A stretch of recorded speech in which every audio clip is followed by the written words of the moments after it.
Assalamualaikum warahmatullahi wabarakatuh. Kami dari kelompok 3 akan mempresentasikan interrelasi kebenaran Al-Quran dan teks. Kami beranggotakan Muhammad Rizky Nuryana, Malona Rizky, Tika Listiawati, dan Ade Marina. Untuk selanjutnya, mari kita simak materinya. Selanjutnya, interrelasi kebenaran Al-Quran dan teks. Interrelasi berasal dari dua kata, yaitu inter dan relasi. Inter adalah bentuk terikat di antara dua, sedangkan relasi adalah hubungan atau berhubungan. Jadi interrelasi merupakan hubungan antara dua masalah yang saling terikat. Dalam pembahasan ini berkenaan dengan hubungan kebenaran Al-Quran dan teks. Al-Quran adalah kitab petunjuk, demikian hasil yang kita peroleh dari mempelajari sejarah turunnya. Ia sesuai pula dengan penegasan Al-Quran petunjuk bagi manusia. Keterangan mengenai petunjuk serta pemisahan antara yang hak dan batil. Al-Quran Surat 2 ayat 185. Al-Quran dan ilmu pengetahuan. Al-Quran demikian menghormati kedudukan ilmu dengan penghormatan yang tidak ditemukan bandingannya dalam kitab-kitab suci yang lain sebagai bukti. Al-Quran menyifati masa Arab pra-Islam dengan jahiliyah atau kebodohan. Dalam rangka mengingatkan tentang anugerah yang telah diberikan kepada manusia, Allah berfirman, Allah mengajarkan kepada manusia apa yang tidak mereka ketahui. Al-Quran Surat 96 ayat 5.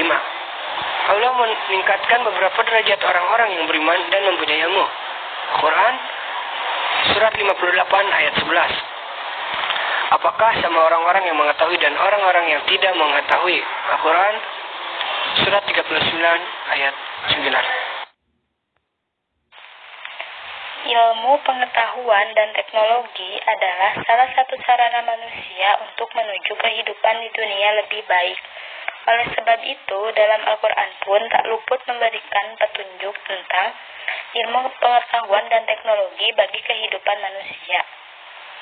Membahas hubungan antara Al-Quran dan ilmu pengetahuan bukan dinilai dari banyak atau tidaknya cabang-cabang ilmu pengetahuan yang dikandungnya. Tetapi yang lebih utama adalah, adakah Al-Quran atau jiwa ayat-ayatnya menghalangi ilmu pengetahuan atau mendorongnya? Karena kemajuan ilmu pengetahuan tidak hanya diukur melalui sumbangan yang diberikan kepada masyarakat atau kumpulan ide dan metode yang dikembangkannya, tetapi juga pada sekumpulan syarat-syarat psikologis dan sosial yang diwujudkan, sehingga mempunyai pengaruh positif atau negatif terhadap kemajuan ilmu pengetahuan. Ayat-ayat yang menjelaskan hambatan kemajuan ilmu pengetahuan antara lain, yang pertama, subjektivitas. Di dalam subjektivitas ada suka dan tidak suka. Quran Surat Az-Zukhruf ayat 78 dan Quran Surat Al-A'raf ayat 79. Yang selanjutnya ada taklid atau mengikuti tanpa alasan. Quran Surat Al-Ahzab ayat 67 dan Quran Surat Al-Baqarah ayat 170. Yang kedua, angan-angan dan dugaan yang tak beralasan. Quran Surat Yunus ayat 36. Yang ketiga, bergegas-gegas dalam mengambil keputusan atau kesimpulan. Quran Surat Al-Anbiya ayat 37. Yang keempat, sikap angkuh atau enggan untuk mencari atau menerima kebenaran. Quran Surat Al-A'raf ayat 146.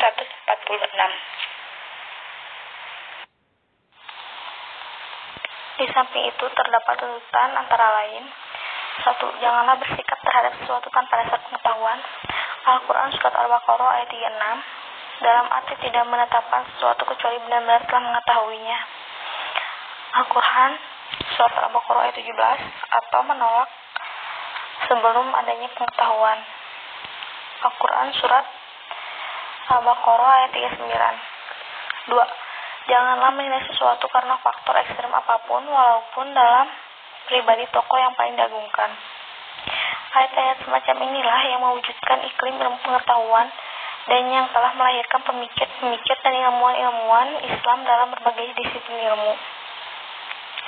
Bukti-bukti ilmiah kebenaran Al-Quran dalam bidang pengetahuan. 1. Teori tentang expanding universe. Al-Quran Surat Al-Baqarah ayat 47.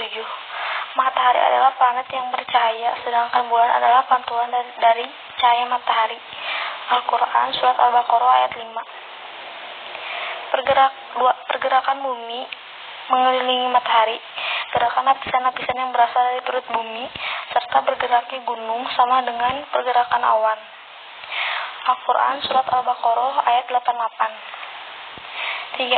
Zat hijau dan klorofil yang berperan dalam mengubah tenaga radiasi matahari menjadi tenaga kimia melalui proses fotosintesis sehingga menghasilkan energi. Al-Quran Surat Al-Baqarah ayat 80. 4. Bahwa manusia diciptakan dari berbagai kecil sperma pria dan yang setelah pembuahan berdempetan di dinding rahim. Al-Quran Surat Al-Baqarah ayat 6 dan 2. Untuk selanjutnya yaitu fakta-fakta lain tentang kebenaran Al-Quran. Fakta tentang Al-Quran ini yaitu yang pertama adalah bentuk planet bumi kita adalah bulat. Yang kedua yaitu proses penciptaan hujan dan salju.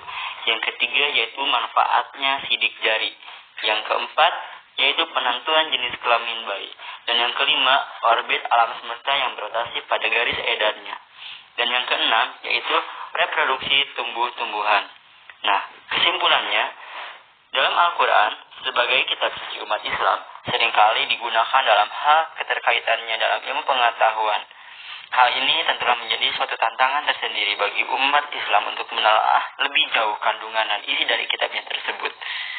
Nah, Al-Quran menganjurkan manusia untuk mencari pengetahuan yang terdapat di langit dan di bumi. Namun tentulah hal itu jangan sampai menyimpang dari apa yang telah digariskan dan dibatasi oleh Allah Subhanahu wa taala sebagaimana tertera dalam Al-Quran. Dan yang terakhir yaitu bukti autentik dari penelitian ilmiah tentang alam yang telah dilakukan sampai saat ini setidaknya telah menjadi bukti bahwa kandungan Al-Quran tentang ilmu dan fenomena sangatlah benar dan apa adanya. Jazakumullah khairan katsiran. Kami dari kelompok 3 mengucapkan terima kasih. Wassalamualaikum warahmatullahi wabarakatuh.